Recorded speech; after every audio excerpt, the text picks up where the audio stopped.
ইরানের বিরুদ্ধে সর্বশেষ বৈরিতা ছিল ইসরায়েলের এক লজ্জাজনক হার। ইরানের একের পর এক হামলায় বিপর্যস্ত হয়ে পড়ে গোটা ইসরায়েল। এক পর্যায়ে মার্কিন যুক্তরাষ্ট্রের আশ্রয়ে যুদ্ধবিরতিতে বাধ্য হয় ইসরায়েল। পাল্টাপাল্টি হামলার শুরুটা হয় 13 জুন। ইরানের সক্ষমতার পরিচয় পেতে অনেকটা পানি ছিটা দেওয়ার মতো ক্ষেপণাস্ত্র নিক্ষেপ করে ইসরায়েল। এরপরই জবাব দেয় ইরান, চালায় একের পর এক ক্ষেপণাস্ত্র হামলা। এই সংঘাতের মধ্যেই 21 জুন ইরানে যুক্তরাষ্ট্রের হামলা শুরু হয়। জবাবে একদিন পর 23 জুন কাতারে মার্কিন সামরিক ঘাঁটিতে হামলা চালায় ইরান। এতে অনেকটা কাবু হয়ে পড়ে যুক্তরাষ্ট্র। এর মধ্যে ঘোষণা আসে যুদ্ধবিরতির। শান্তিপ্রিয় দেশ ইরানও এতে সম্মতি জানায়।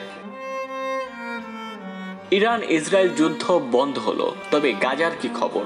নিরীহ গাজাবাসীর ওপর বুধবারও হামলা চালায় দখলদার ইসরায়েল। একদিনে কমপক্ষে আরও 100 ফিলিস্তিনি নিহত হয়েছেন।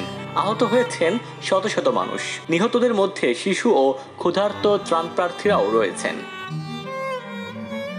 বৃহস্পতিবার বার্তা সংস্থা আনাদোলু জানায়, নিহতদের মধ্যে অনেকেই খাদ্য ও মানবিক সহায়তা নিতে গিয়ে হামলার শিকার হন।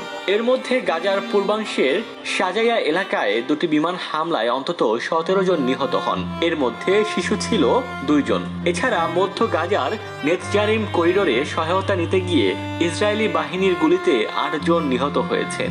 দক্ষিণ গাজার রাফা শহরের পশ্চিম অংশে 3 জন সহায়তা প্রত্যাশীকে গুলি করে হত্যা করা হয়। শহরের একটি বাড়ি লক্ষ্য করে চালানো হয় বিমান হামলা। এতে প্রাণ হারান 9 জন, যাদের মধ্যে 4 জন ছিল শিশু।